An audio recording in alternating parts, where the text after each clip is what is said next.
Bismillahirrahmanirrahim. Assalamualaikum warahmatullahi wabarakatuh. Waalaikumsalam warahmatullahi wabarakatuh. Alhamdulillahirabbil alamin, hamdan katsiran thayyiban mubarakan fi kama yuhibbu rabbuna wa yardah. Wa asyhadu an la ilaha illallah wahdahu la syarikalah wa asyhadu anna Muhammadan abduhu wa rasuluh. Allahumma shalli ala nabiyyina Muhammad wa ala alihi wa sahbihi wasallam. Baik. Nanti sambil bahasa Arab. Kita sekarang pelajari robohnya Baitul Maqdis. Terus kisah Uzair. Ya, kisah Uzair. Sebentar lagi kita masuk Nabi Isa. Sudah mau selesai juga kita ini ya. Tapi nanti masih ada kisah-kisah yang lainnya. Hah?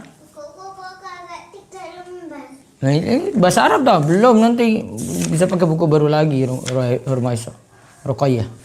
Baik, Rafiq baca ini kisah robohnya Baitul Maqdis.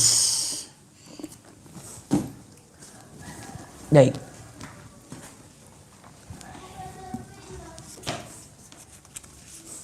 Robohnya apa?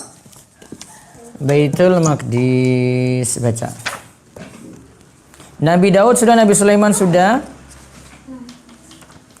Nah, sekarang bisa lihat Uzair. Boleh.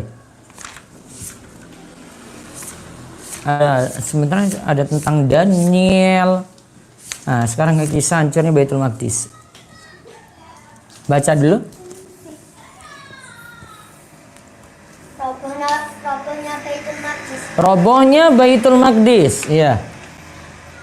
Ishak bin Pakai mic langsung. Iya.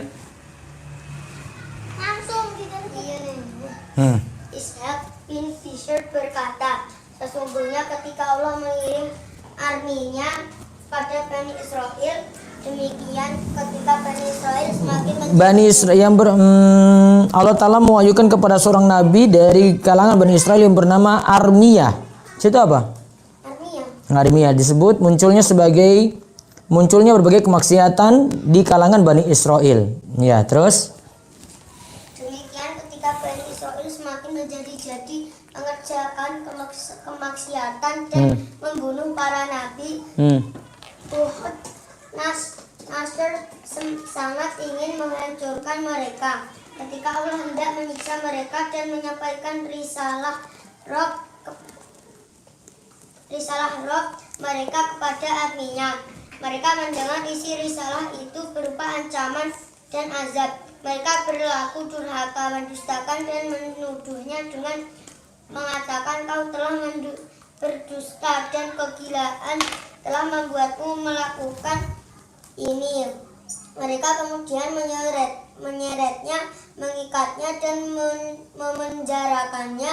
Ketika itulah Allah mengirimkan Uhud Nasr kepada mereka yang kemudian mengepung mereka. Ketika pengepungan telah berlangsung begitu lama, mereka kemudian menyerah dan memberikan keputusan penuh kepada Uhud dan Nasr.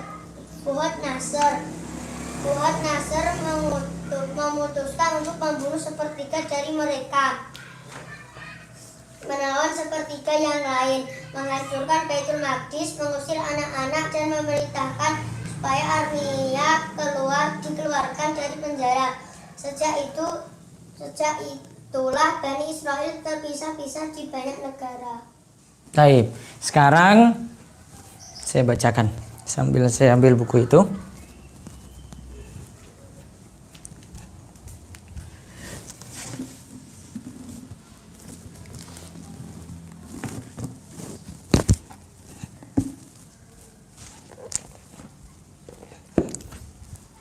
Hancurnya Bani Israel, Baitul Maqdis, robohnya Baitul Maqdis.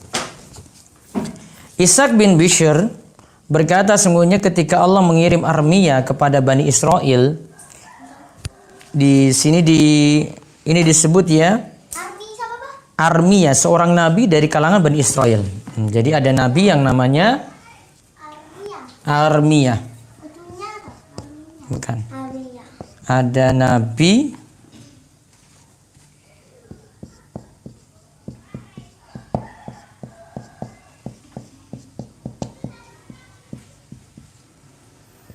yang bernama Armiyah. Ada nabi yang bernama Armiyah.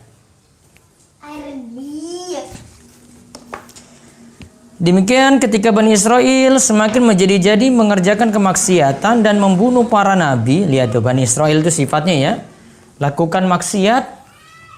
Mereka apa? Bunuh para nabi. Jadi sepeninggal Sulaiman tadi ya, kita kan nabi terakhir ini ya, Bani Israel. Sepeninggal Sulaiman,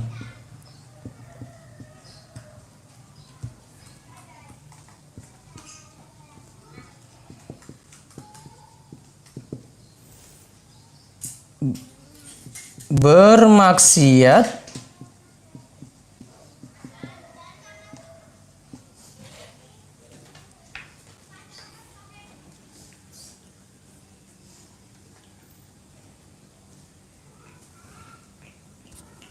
apa maksudnya Ramadan apa bukunya?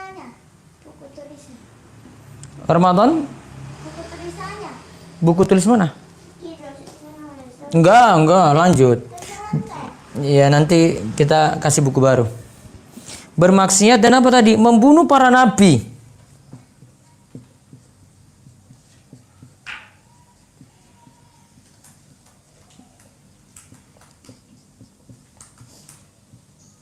Itu sifatnya ya. Bermaksiat dan membunuh para nabi.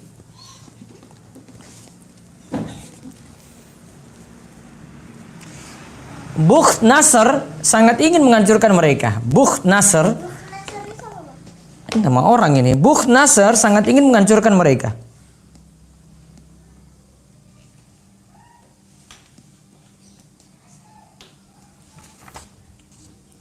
Nah, terus kita lihat dulu ceritanya. Kenapa? Terus Bukht Nasr sangat ingin menghancurkan mereka ketika Allah hendak menyiksa mereka dan menyampaikan risalah Rabb mereka kepada Armiyah. Mereka mendengar isi risalah itu berupa ancaman dan azab. Jadi lihat ya, ketika Allah hendak menyiksa mereka dan menyampaikan risalah Rabb mereka kepada Armiyah. Ya, tadi kan Armiyah nabi tuh. Mereka mendengar isi risalah itu berupa ancaman dan azab. Nah itu gara-gara durhaka pada nabi, itu kena siksa loh. Jadi nggak boleh membantah atau membangkang pada perintah nabi, nggak boleh.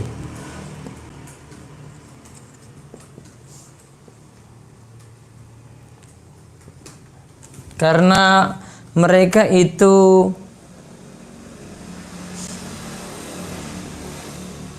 ya, menolak nabi, durhaka pada nabi, atau mendurhakai nabi, nggak mau patuh ya, mendapat siksa dan azab.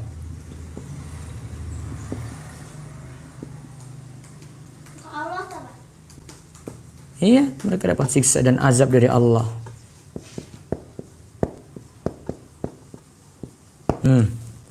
Mereka mendapat siksa dan azab dari Allah. Mereka berlaku durhaka, mendustakan dan mendunya dengan mengatakan, ya, mengatakan kepada siapa? Armiyah tadi. Kau telah berdusta dan kegilaan telah membuatmu melakukan ini. Mereka kemudian menyeretnya, mengikatnya dan memenjarakannya. Coba nabi itu diseret, diikat, dipenjarakan. Diseret apalagi? Diikat apalagi? Dipenjarakan. Armiyah itu nabi tuh. Iya. Berarti tahu disebutkan dalam Al-Quran. Terus ketika itulah Allah mengirimkan Bukht Nasr kepada mereka yang kemudian mengepung mereka. Ketika pengepungan telah terjadi, ketika pengepungan telah berlangsung begitu lama, mereka kemudian menyerah dan memberikan keputusan penuh kepada Bukht Nasr. Bukhnasr memutuskan untuk membunuh sepertiga dari mereka. Sepertiga dari Bani Israel berarti. Menawan sepertiga yang lain, menghancurkan Baitul Maqdis, mengusir anak-anak, dan memerintahkan supaya Armia dikeluarkan dari penjara.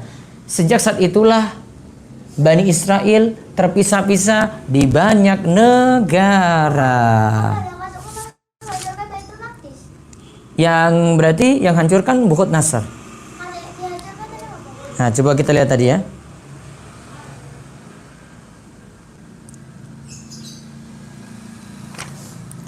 Ini Bukhtnasr dapat namanya dari mana ini? Coba saya baca tentang Wahab bin Munabbi ini mengatakan, "Berilah di hadapan kaummu dan beritahukan kepada mereka bahwa mereka punya hati namun tidak memahami. Mereka memiliki mata namun tidak mampu melihat kebenaran. Mereka memiliki telinga namun tidak mampu mendengarkan. Aku telah mengingatkan kebaikan-kebaikan nenek moyang mereka dan aku pun menyayangi mereka. Tanyakan kepada mereka bagaimana beratnya melaksanakan ketaatan kepadaku, kepada Allah. Apakah ada seorang yang merasakan kebahagiaan tatkala ia bermaksud kepada Allah?" Kita lihat tuh, gak mungkin orang taat, jauhi maksiat tidak bahagia, pasti bahagia. Apakah ada seorang yang merasakan kesengsaraan tatkala melakukan ketaatan kepadaku? Ya, hewan ternak akan senantiasa ingat akan tempat tinggalnya dan akan kembali kepadanya. Namun kaum tersebut, Bani Israel, telah meninggalkan sesuatu yang menjadikan nenek moyang mereka mulia. Mereka telah mengambil kemuliaan dengan jalan yang tidak dibenarkan. Mereka telah mengingkari hakku. Ahli baca mereka telah menyembah kepada selainku. Ahli ibadah mereka telah melakukan sesuatu yang tidak bermanfaat. Coba lihat yang orang-orang solehnya juga, yang mereka menganggap soleh itu bermaksiat. Para pemimpin mereka telah mendustakanku dan Rasulku dan seterusnya. Intinya ada yang namanya Armia itu jadi nabi didustakan. Siapa tadi yang hancurkan? Bukhtnasr.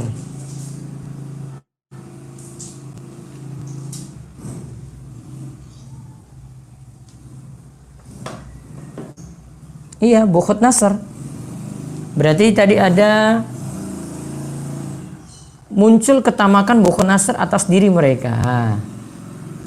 Coba saya baca. Setelah Allah mengutus Armia kepada Bani Israel, yaitu ketika berbagai macam peristiwa menimpa mereka sehingga mereka melakukan berbagai kemaksiatan, membunuh para nabi, maka muncul ketamakan Bukhtnasr atas diri mereka. Allah membetikkan dalam hati agar pergi kepada mereka. Allah Ta'ala hendak membalas atas perbuatan mereka. Maka Allah mewahyukan kepada Armia, aku akan menghancurkan Bani Israel dan membalas perbuatan mereka. Oleh karenanya, pergilah ke batu Baitul Maqdis, maka perintah dan wahyuku akan datang kepadamu. Kemudian Armia bangkit dan merobek bajunya dan menaruh tanah di atas kepalanya sambil sujud. Ia berkata, "Wahai Robku, aku berharap sekiranya ibuku tidak melahirkan diriku, sekiranya aku tahu bahwa engkau akan menjadikanku sebagai nabi terakhir dari kalangan Bani Israel, sehingga hancurnya Baitul Maqdis dan Bani Israel lantaran diriku." Terus lantas Armia mengangkat kepalanya terus sampai nanti pada kisah tadi Bukhtnasr itu datang, ya. Kemudian Bukhtnasr apa tadi itu, guys? Dia kerjakan apa tadi? Menyerah dan memberikan keputusan penuh kepada Bukhtnasr. Kemudian Bukhtnasr memutuskan untuk membunuh sepertiga dari mereka, menawan, menghancurkan Baitul Maqdis. Ada namanya Bukhtnasr.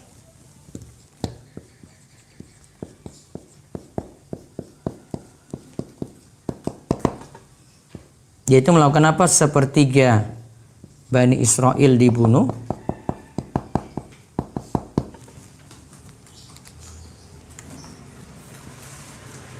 Sepertiga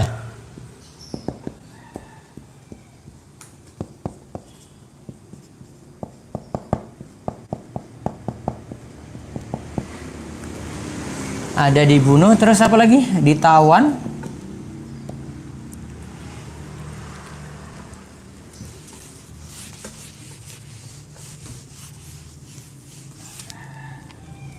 Terus Baitul Maqdis dihancurkan. Kenapa hancur? Tadi lantaran maksiat ya. Akhirnya mereka dikuasai dengan orang yang zolim. Baitul Maqdis dihancurkan. Ingat ya, lantaran maksiat ini. Ini lantaran maksiat.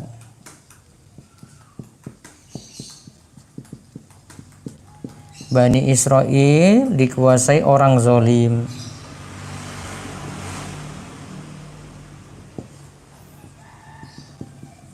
Dikuasai orang apa? Zolim.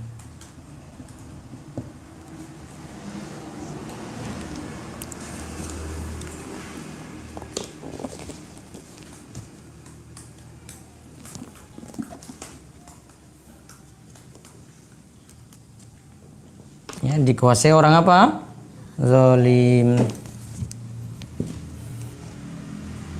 Catat dulu, catat.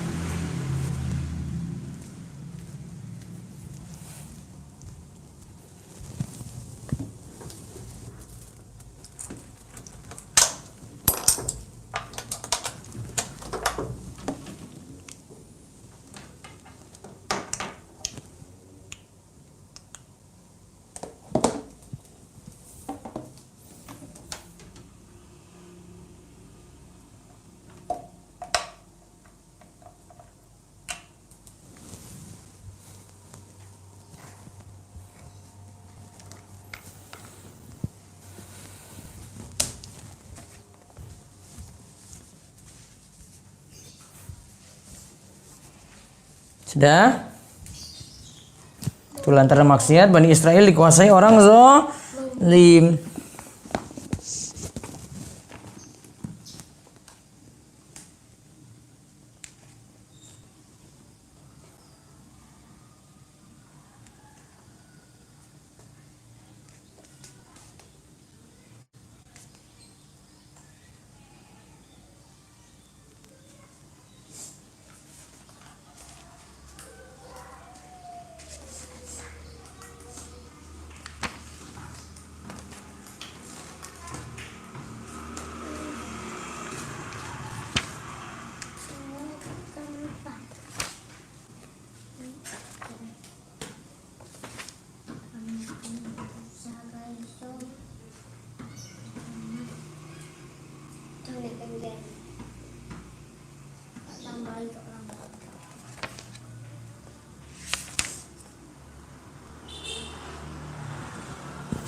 Nah, telah sampai kepada kami Bukhutnasar itu mendapati Armia berada dalam penjara, maka ia mengeluarkannya dan Armia menceritakan kepada Bukhutnasar tentang apa yang terjadi antara dirinya dengan orang-orang Bani Israel dan peringatannya kepada mereka. Namun mereka malah mendustakan dan memenjarakannya. Bukhutnasar berkata, seburuk-buruk kaum adalah orang-orang yang menentang utusan Allah. Malah dia dukung siapa? Armia. Ia pun membebaskan Armia dan perlakukannya dengan baik dan mengumpulkannya dengan orang-orang Bani Israel yang lemah yang masih tersisa. Mereka berkata, kami telah berlaku buruk dan berbuat zalim. Kami bertobat kepada Allah atas apa yang telah kami perbuat. Berdoalah kepada Allah agar Dia menerima taubat kami. Armia berdoa kepada Allah dan Allah pun mewahyukan kepadanya bahwa Allah tidak menghukum mereka sekiranya mereka benar-benar dalam taubatnya. Maka hendaklah mereka ikut serta tinggal bersamamu di daerah tersebut. Armia mengabarkan kepada mereka apa yang telah diperintahkan oleh Allah Ta'ala. Mereka berkata, bagaimana mungkin kami tinggal di daerah ini padahal daerah ini telah porak-poranda dan Allah murka kepada penduduknya. Mereka menolak untuk tinggal di daerah tersebut. Ibnu Kulabi berkata, mulai saat itulah Bani Israel bercerai-berai di daerah tersebut. Sebagian ada di Hijaz, di Arab sana ya. Ada di Yasrib, di Madinah. Ada di Wadi Al-Qura. Dan sebagian dari mereka pergi ke Mesir. Bukhutnasar menulis sepucuk surat kepada Raja Mesir dan memintanya agar mengembalikan orang-orang yang berada di daerahnya. Namun sang raja menolaknya. Maka Bukhutnasar dan bala tentaranya pergi ke Mesir untuk memeranginya. Mereka dapat menguasainya dan menawan anak-anak mereka. Selanjutnya invasi tersebut melanjutkan perjalanan ke daerah Maroko hingga sampai ke ujung kota tersebut. Selanjutnya Bukhutnasar membawa tawanan dari daerah Maroko, Mesir, Baitul Maqdis, Palestina, dan Yordania. Di antara para tawanan tersebut ada yang bernama Daniel. Aku berkata secara zahir ia adalah Daniel bin Hiskil al-Asghar, bukan Daniel al-Akbar. Hal ini berdasarkan apa yang telah disebutkan oleh Wahab bin Munabbi. Ada lagi yang namanya Daniel.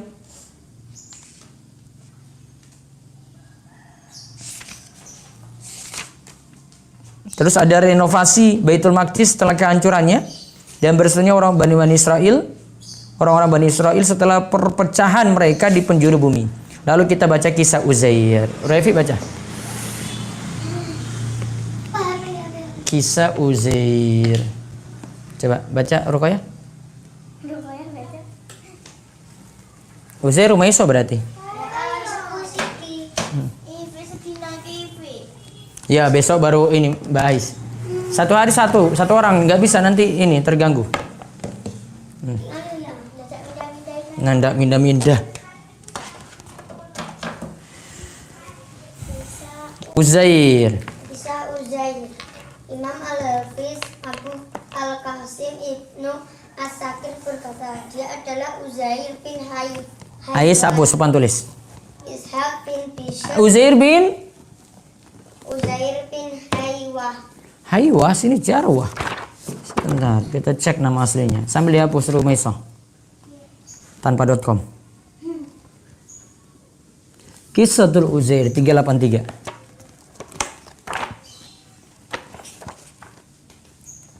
Besok ini kita pakai lampu.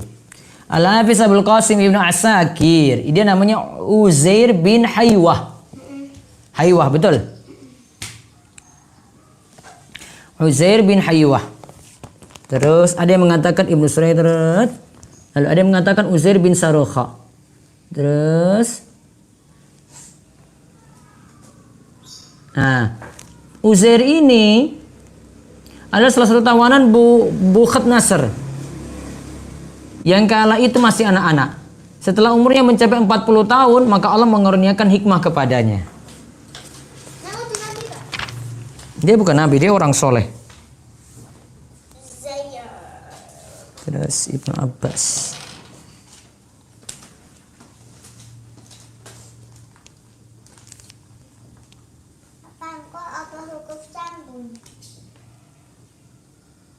Kalau sini namanya itu Bukhat Nasr. Nasr itu asotnya 2. Sebentar. Uzair itu tawanannya Bukhat Nasr. Sekarang kisah Uzair ya.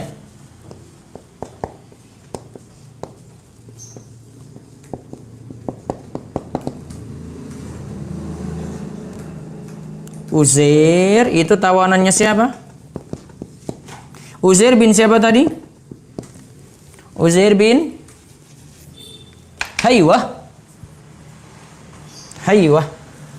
Bin Haywah.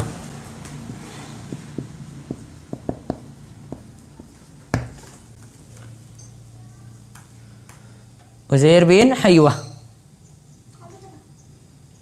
Terus dia tawanannya siapa? Bukhat Nasr.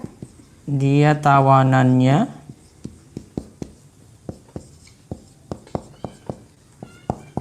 Nasr, gini tulisannya tuh, Nasr.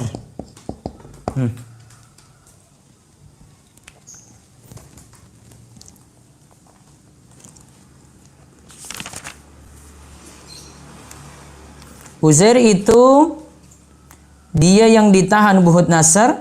Waktu itu dia masih kecil. Ketika dia berumur 40 tahun, Allah memberikan dia hikmah. Ketika usia 40 tahun,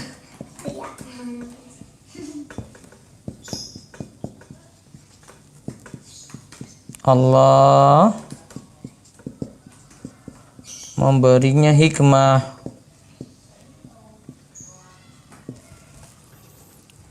Tidak disebut sini mukjizat ya. Walam yakun ahadun afazu wala alam bi Taurah minhu. Nah, dia paling paham Taurat. Paling paham Taurat. Uzair itu paling paham Taurat. Isinya dia paling paham. Wah, kata Ibnu Abbas di sini, walam yakun ahadun ahfadha wala a'lama bi Taurati minhu. Tidak ada yang aku ketahui yang lebih hafal, yang lebih paham, yang lebih mengetahui Taurat selain Uzair. Kana yuskaru ma wa kana yuskaru ma'al anbiya. Dia biasa disebut dengan para nabi. Hatta mahallahu ismahu min zalik. Sampai Allah menghapus namanya dari yang demikian. Hina sa'ala rabbahu anil qadar. Sampai dia itu bertanya kepada Allah tentang qadar. Namun hadis ini dhaif, munqati', munkar, wallahu a'lam. Abdullah bin Salam mengatakan Uzair itu al-abdu allazi amatahallahu mi'ah amin summa ba'athahu. Kata ini ya. Di sini dikatakan oleh Abdullah bin Salam. Uzair itu hamba Allah yang telah dimatikan oleh Allah selama 100 tahun. Kemudian dibangkitkan lagi oleh Allah. Namun nggak tahu nih cerita ini benar atau tidak. Nah, terus Ruwaifi baca lagi. Yang penting tahu ya, dia orang soleh, dia tawanannya Bukhut Nasr. Ketika usia 40 tahun Allah memberinya apa? Hikmah. Terus paling paham apa? Taurat. Taurat itu diturunkan pada Nabi siapa kemarin? Taurat Musa. Musa, iya. Taurat itu pada Nabi Musa. Terus. Suatu hari ia keluar menuju pekarangan sawah miliknya yang selalu ia jaga. Ketika ia mulai melakukan perjalanan, ia sampai pada sebuah runtuhan bangunan saat luhur telah memuncak dan panas menyengat. Dia masuk ke bangunan saat zuhur. Dia masuk ke dalam reruntuhan bangunan semenjak ia berada di atas keledainya. Ia kemudian beristirahat di sana. Saat itu ia membawa satu kantong buah tin dan anggur. Ia kemudian beristirahat dengan berteduh di bawah reruntuhan bangunan tersebut.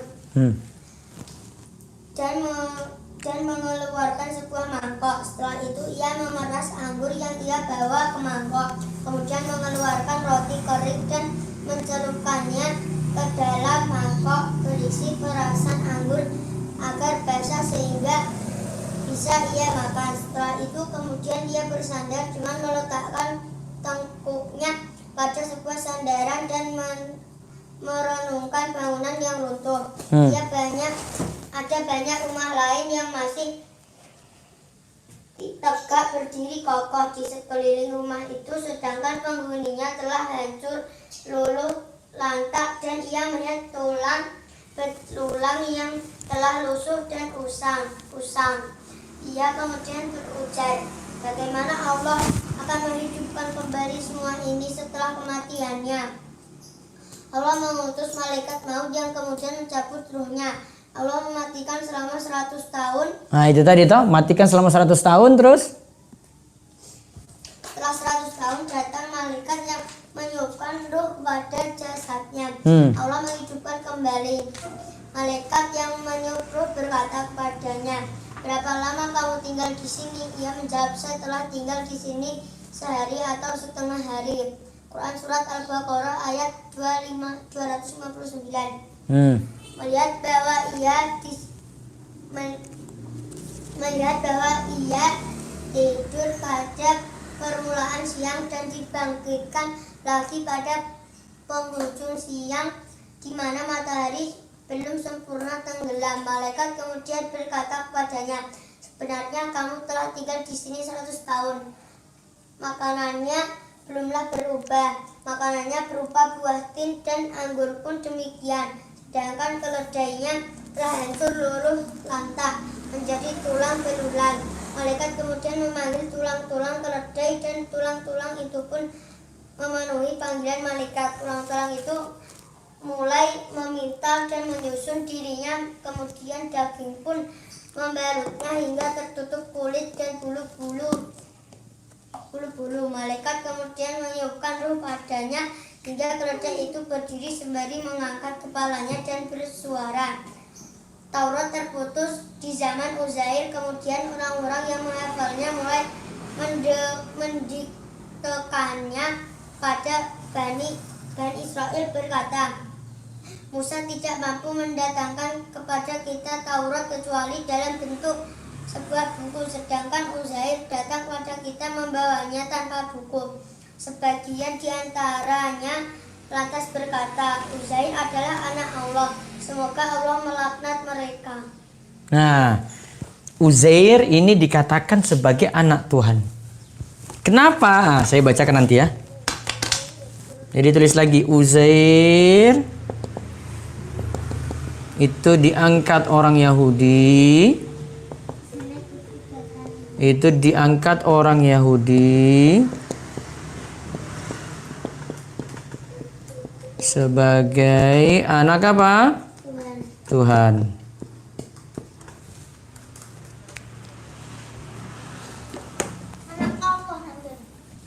Anak Allah.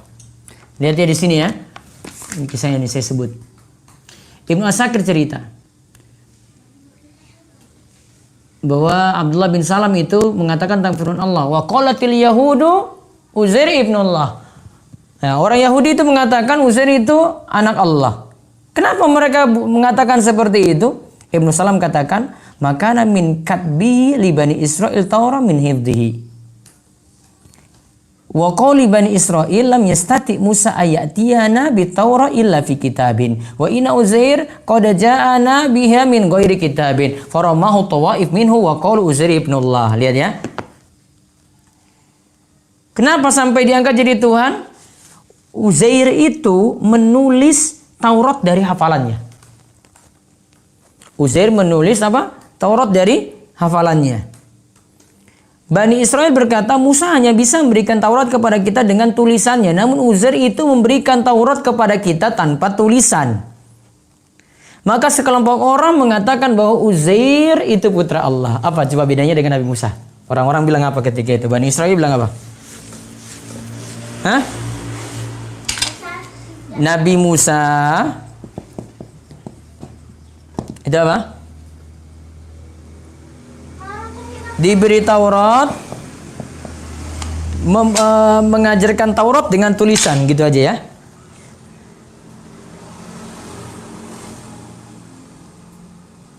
Nah,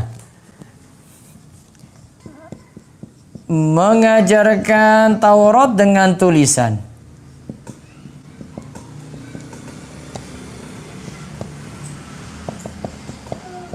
Sedangkan Uzair apa Uzair? Mengajarkan Taurat dengan apa? Tanpa buku. Tanpa buku, dengan hafalan.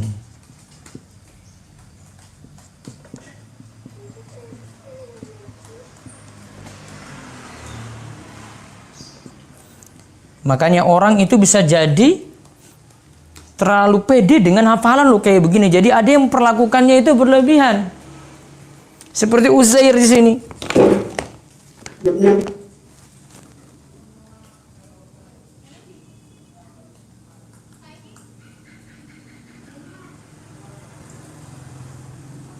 Makanya dia diangkat jadi apa tadi? Tuhan. Dan yang masyhur Uzair itu katanya adalah nabi dari Bani Israel. Katanya itu nabi dari Bani apa? Israel. Dan dia itu hidup antara Daud dan Sulaiman. Atau antara Zakaria dan Yahya. Nanti kita akan lihat lagi. Yang jelas tentang Uzair seperti itu. Dan tidak boleh kita angkat manusia atau nabi jadi Tuhan, nggak boleh. Atau anak Tuhan tadi tak? Kalau Nabi Isa orang Nasrani, kalau Yahudi itu ini Uzair. Dua-duanya berlebihan tak? Kalau kita di umat Islam Nabi Muhammad tidak boleh diangkat jadi Tuhan, tidak boleh niru Yahudi, tidak boleh niru siapa? Nasrani. Wallahu a'lam. Sekarang bahasa Arab singkat. Bahasa Arab singkat saja. Besok guru kita agak banyak. Tadi karena huruf sambung, karena tadi kita persiapan toh lama, masih penyesuaian ayat alat.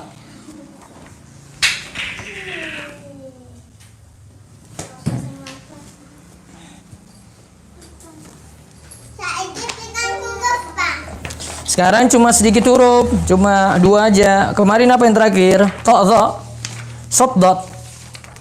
Iya toh? Sot sama dot ya? Apa sin sama shin? Terakhir guys. Sot, dot. Sekarang to, dot.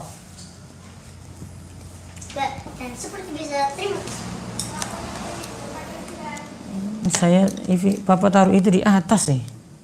Apa? Taruh spidol hijau.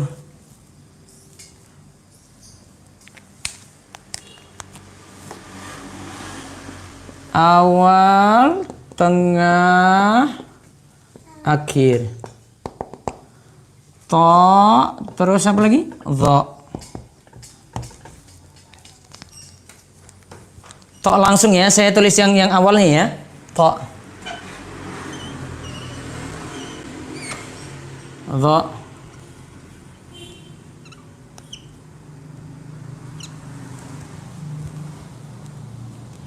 Ya. Dho. Terus yang akhir.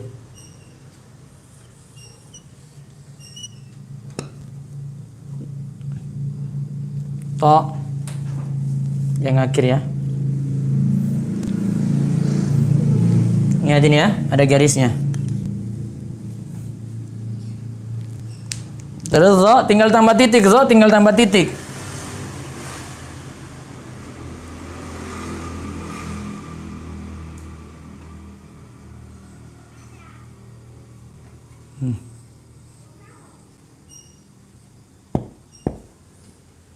Yang akhir mudah.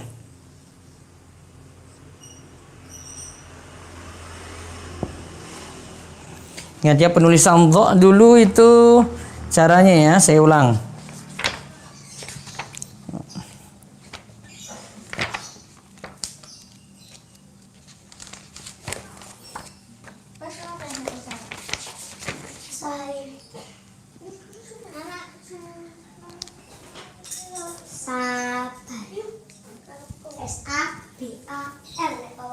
SABAR.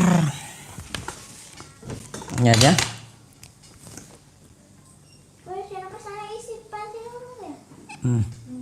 Dho.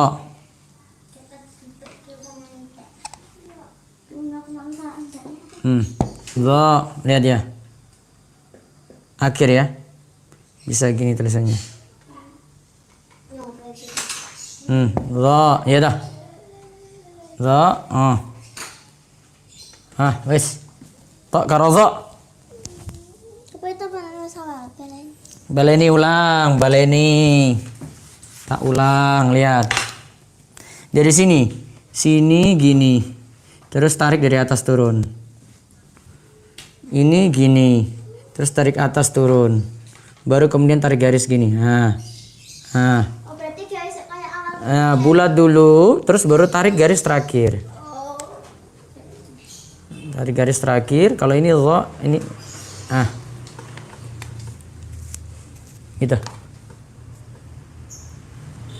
Ini ya, nggak ada titik, maaf. Yang dho bulat dulu, terus garis terakhir, titik. Tinggal kasih ekor. Bulat dulu, terus tarik garis, ya. Terus gini, kasih titik, titik.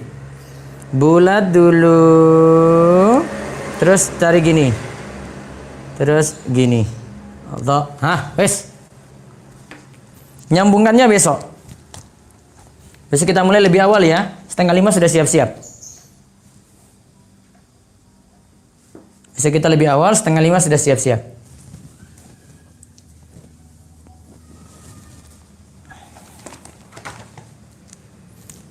Ulang ya. To. Bulat dulu ya toh, bulat dulu. Baru tarik. Bulat dulu, terus tarik. Nah, tariknya nggak pas di ujung ya, gini ya. Pas di lengkungannya. Bulat dulu, terus tarik. Nah, coba. Oke. Ini mana ekornya? Ekornya belum. Yang depan. Oh ya sudah. Betul. Mana? Mana? Bulat dulu. Nah, sudah bisa ini, sudah bisa ini kok ya ini. Wes pintar nih. Nanti tinggal digaris lurus gini. Iya, tak? Mana punya Roevi? Nah. Tak. Tak. Titit. Tak. Yang tengah. Yang dot pakai titik. Titik.